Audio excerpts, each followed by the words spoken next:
Mirobod tumanida ichki ishlar organlari xodimlarining hushyorligi va tezkorligi sababli qotillikning oldi olindi. Amalga oshmagan jinoyat tafsilotlari navbatdagi lavhamizda.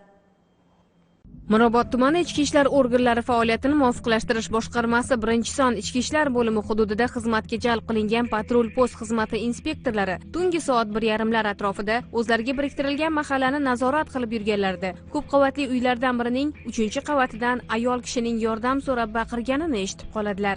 Tunning 01:00 atrofida yo'nalishda ketayotgan vaqtimizda mana shu podyezdning 3-etajidan bir noma'lum ayol oynani ochgan holda bizdan baqir-chaqir qilib yordam so'radi. Ichkaridan noma'lum erkak uni ichkariga tortib ketdi.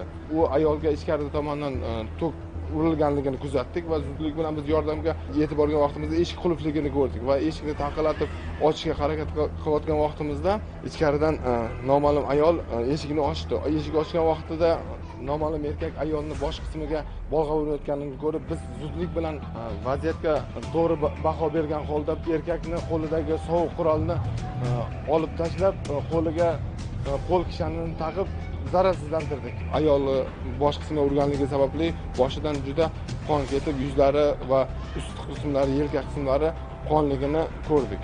Ayolga birinchi tibbiy yordamni ko'rsatdik. Keyin tez yordam xodimlari kelishdi. Ayolni pastga olib tushishda yordam berdik.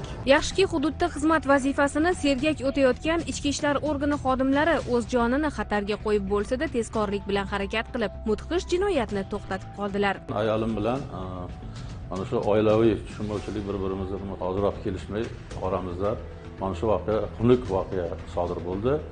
Bu uchun o'z aybdor deb hisoblayman o'zimni. O'sha vaqtda o'zimda boshqara olmay qoldim. Hozir qilgan ishimdan pushaymonman.